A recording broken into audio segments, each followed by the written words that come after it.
కలియుగంలో రాబోతున్న అనేక రకాల ఇబ్బందులను తొలగించడానికి విశేషంగా ఆ వైకుంఠనాథుడు విశేషంగా ప్రార్థిస్తారు. ఆ సందర్భంలో ఎన్నో సంవత్సరాలు ప్రార్థన చేస్తున్న సందర్భంలో స్వేదజలము వల్ల తను తపోభంగం నుంచి బయటకు వచ్చి శరీరంలో ఏర్పడిన గగురుపాటుకు తల ఊపడం జరుగుతుంది. ఆ సందర్భంలో మణులతో కూడిన చెవి యొక్క ఆభరణము నేల మీద పడుతుంది. మనం ఇప్పుడు కాశీ మహానగర పట్టణంలో మనం చెప్పుకునే మణికర్ణిక అనే యొక్క ప్రదేశము ఆ యొక్క శ్రీ మహావిష్ణువు యొక్క కమ్మ పడిన ప్రదేశంగా మనం చెప్పుకోవచ్చు. మణి అంటే రత్నాలతో కూడినది, కర్ణము అంటే చెవు కాబట్టి చెవుల నుండి జారిపడిన చెవి కమ్మ మణికర్ణిక ఘాటుగా మనం ఇప్పుడు పిలుచుకుంటూ ఉన్నాం. ఈ యొక్క ప్రదేశంలో సత్యహరిశ్చంద్రుడు సత్యధర్మాలను ప్రదర్శించి శివానుగ్రహాన్ని పొందడం జరుగుతుంది. ఈ యొక్క కాశీ మహాపట్టణంలో పరమేశ్వరుని ఆదేశానుసారము ఈ ప్రకృతి పురుషుడు వారి యొక్క జన్మ వృత్తాంతం తెలుసుకోవడానికి, వారి యొక్క తల్లిదండ్రులను తెలుసుకోవడానికి ఘోర తపస్సును ప్రారంభించేందుకు పరమేశ్వరుని వేడుకుంటారు. ఆ వేడుకున్న సందర్భంలో పరమేశ్వరుడు వారికి 5 యోజనముల పొడవు వెడల్పు కలిగిన ప్రాంతాన్ని నియమిస్తాడు. ఆ ప్రదేశంలోనే ఇప్పుడు మనకు ఏర్పడిన కాశీ నగర మహాపట్టణం. పరబ్రహ్మ స్వరూపుడైన ఆ పరమేశ్వరుడు ప్రకృతి మరియు పురుషుడు, స్త్రీ మరియు పురుషులను సృష్టించడం జరుగుతుంది. వారి యొక్క జన్మ వృత్తాంతాన్ని తెలుసుకోవడం కోసంగా వారి యొక్క మాతాపితలను తెలుసుకునే ప్రయత్నంలో వారు దేనికి ఇక్కడ జన్మించారు అన్న అంశాలతో వాళ్లకు ఉన్న సందేహాలను నివృత్తి చేసుకునేందుకు పరమేశ్వరుణ్ణి ప్రార్థిస్తారు. ఆ పరమేశ్వరుడు ప్రత్యక్షమయ్యి వారిని ఈ భూమండలం పైన తపస్సుతో మీరు ఏదైనా సాధించగలరని ఒక విషయాన్ని తెలియజేస్తాడు. తత్కారణంగా అటువంటి గొప్ప తపస్సు చేయడానికి ఏదైనా ఒక ప్రాంతమును తెలియజేయమని కోరగా 5 యోజనములు కలిగిన ప్రాంతమును, పొడవు వెడల్పు కలిగిన ఒక ప్రాంతాన్ని పరమేశ్వరుడు వారికి అనుగ్రహించడం జరుగుతుంది. ఈరోజు మనం పిలుచుకుంటున్న కాశీనగర మహాపట్టణం కూడా అదే. ఈ యొక్క కాశీపట్టణము పురుషునికి దగ్గరలో ఆకాశంలో నిలబడింది. ఆ పురుషుడు ఎవరో కాదు, శ్రీ మహావిష్ణువే. శ్రీ మహావిష్ణువు సృష్టి యొక్క వివరణ తెలియజేయడం కోసంగా ఘోర తపస్సు చేస్తున్న సందర్భంలో శరీరం వేడి చెంది శ్రీ మహావిష్ణువు యొక్క శరీరం నుంచి ధారాళముగా స్వేదం ప్రవహిస్తూ ఉంటుంది. ఆ విచిత్ర దృశ్యాన్ని చూసిన శ్రీ మహావిష్ణువు తల ఊపుతాడు.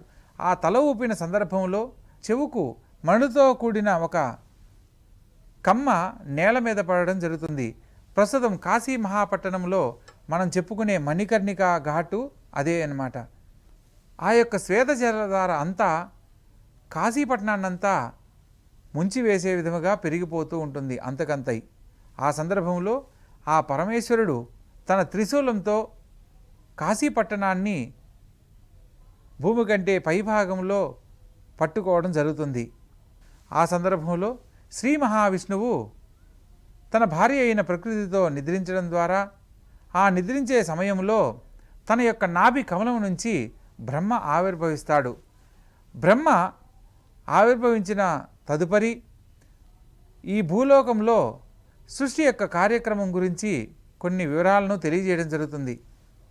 ఆ సందర్భంలో బ్రహ్మ, విష్ణువు వీరిరువురు కలిసి పరమేశ్వరుణ్ణి విశేషంగా ఆరాధిస్తారు.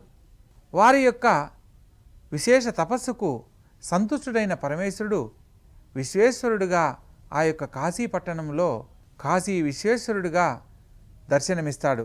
బ్రహ్మ, విష్ణువులు వీళ్ళిద్దరూ చేసిన ఘోర తపస్సుకి సంతుష్టుడైన ఆ పరమేశ్వరుడు ప్రత్యక్షమయ్యి కాశీలో విశ్వేశ్వరుడ లింగంగా ఆవిర్భవించడం జరుగుతుంది. ఎప్పుడైతే ఈ యొక్క కాశీపట్టణాన్ని తన త్రిశూలంతో నిలబెడతాడు అనేది మనకు కాశ్యాంతు మరణాన్ముక్తి అంటారు. ఎవరైతే ఈ యొక్క కాశీలో మరణించిన వారికి ముక్తి లభిస్తుంది, మరలా పునర్జన్మ ఉండదు అనేది మనకు ఇక్కడ కాశీఖండంలో వివరంగా తెలియజేయబడింది. స్కాంద పురాణము కాశీఖండంలో ఒక శ్లోక రూపంలో కూడా తెలియజేశారు. కదా కాశీ గమిష్యామి కదా ద్రక్ష్యామి శంకరం ఇది ప్రణవా సతుతం కాశీవాస ఫలం లభేత్ అని తెలియజేయబడింది. ఎవరైతే నేను ఎప్పుడు కాశీకి వెళతానా, లేదా ఏ సందర్భంలో వెళతానో, అసలు వెళ్ళగలనో లేదో అని మనసులో తలచినంత మాత్రానే కాశీకి వెళ్ళి స్వామివారిని దర్శించిన ఫలితం లభిస్తుంది అని మనకు స్కాంద పురాణంలో కాశీఖండంలో ఈ యొక్క శ్లోకం రూపం ద్వారా మనం వివరంగా తెలుసుకోవచ్చు. ప్రపంచ నాగరికత కంటే కూడా ఈ యొక్క ముందుగా నాగరికత తెలిసిన భాగముగా మరియు హైందవ ధర్మానికి చిహ్నంగా విజ్ఞాన భాండారాలకు నిలయమై వెలసిల్లిందే ఈ యొక్క కాశీ మహాక్షేత్రము. మౌర్యులు, కనిష్కుడు, సముద్రగుప్తుడు మరియు హర్షవర్ధనుడు, యశోధర్మ, మిహిరభోజుడు, మహీపాలుడు మొదలగు చక్రవర్తులు పరిపాలించిన ప్రాంతముగా దీన్ని ఈ యొక్క క్షేత్రాన్ని అభివృద్ధి చేసేందుకు వారి వారి వంతు కృషి చేయడం జరిగింది. ఈ యొక్క కాశీ మహాక్షేత్రములో పరశురాముని యొక్క శిక్షలకు బలి అయిన సత్యహరిశ్చంద్రుడు ఎన్నో బాధలు పడి సత్యవాక్కు పరిపాలనతోటి పరశురాముడు పెట్టే బాధలను తట్టుకొని నిలబడిన ప్రదేశం కూడా ఈ యొక్క కాశీ మహాక్షేత్రమే. గౌతమ బుద్ధుడు మొట్టమొదటిగా ధర్మ ప్రచారణ జరిపిన ప్రదేశంగా కూడా ఈ యొక్క కాశీ పట్టణం గురించే తెలియజేయడం జరుగుతుంది.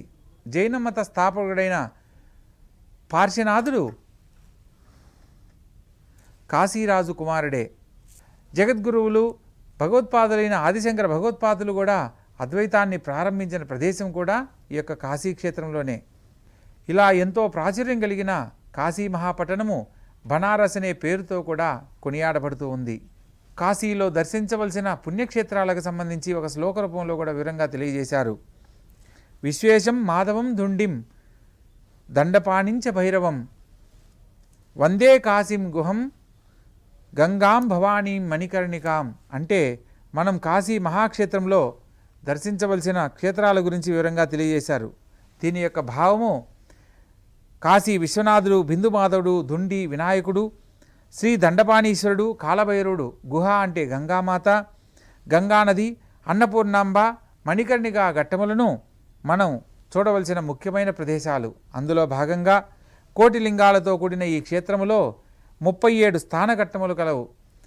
ఈ యొక్క మణికర్ణిక, దశాశ్వమేధ మరియు హరిశ్చంద్ర ఘాట్లు చాలా విశిష్టత కలిగినవి.